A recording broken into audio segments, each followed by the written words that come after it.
toujours eu une petite idée, pourquoi pas se lancer dans la bière. Doucement, l'idée a germé et j'ai proposé l'idée à notre chief winemaker, Steve, donc une petite station de brassage de 50 litres.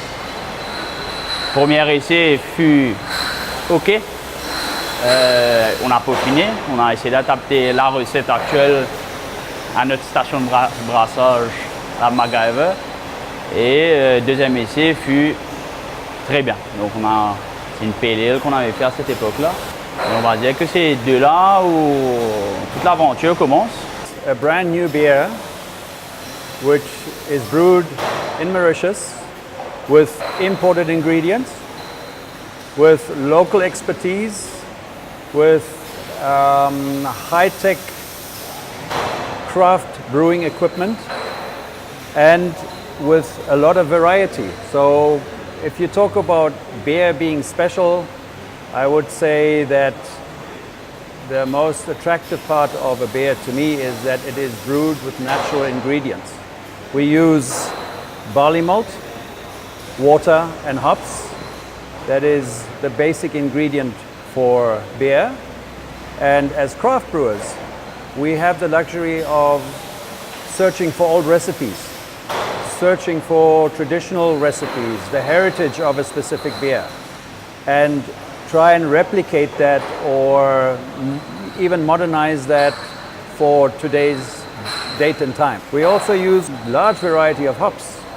Hops is used to spice a beer. Hops is used to bitter a beer, and hops is used to lend flavor and aroma to a beer. To make a beer, you can compare this to brewing a tea. You take hot water, you add the tea into the water goes brown and the flavor of the tea ends up in the water. That's exactly what we do with barley malt and with wheat malt for that matter. We grind the malt, the raw material, then we will add water to it to present a beer the way it used to be made, and in old days everybody had time. Today nobody has time. So lagering is very, very important.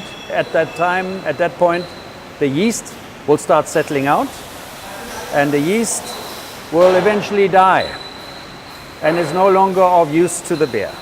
So now you have two options. Either you remove the yeast through filtration, or you keep the limited amount of yeast in the beer. Yeast carries flavor, and if you remove the yeast, the flavor will slightly change, okay? So we have beers, for example, our Bavarian style wheat beer, which is a yeasty wheat beer, or Hefeweizen.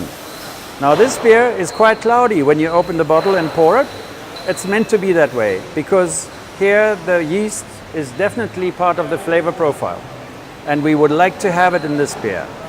Our lager beer, for example, we filter. We choose to filter it to make it more like any other main brand lager beer, which is crystal clear. It has a lovely pale golden color. It has a beautiful head to it, and that's the way we all know beer, right? So we are now going to filter the beer in terms of lager, ingredient for any beer, and then you start using caramelized malts and roasted malts to vary the recipes. And again, it's my job as a brewmaster to put a recipe together. This beer, for example, has 5 different malt types in this bottle and 4 different hop types in this bottle.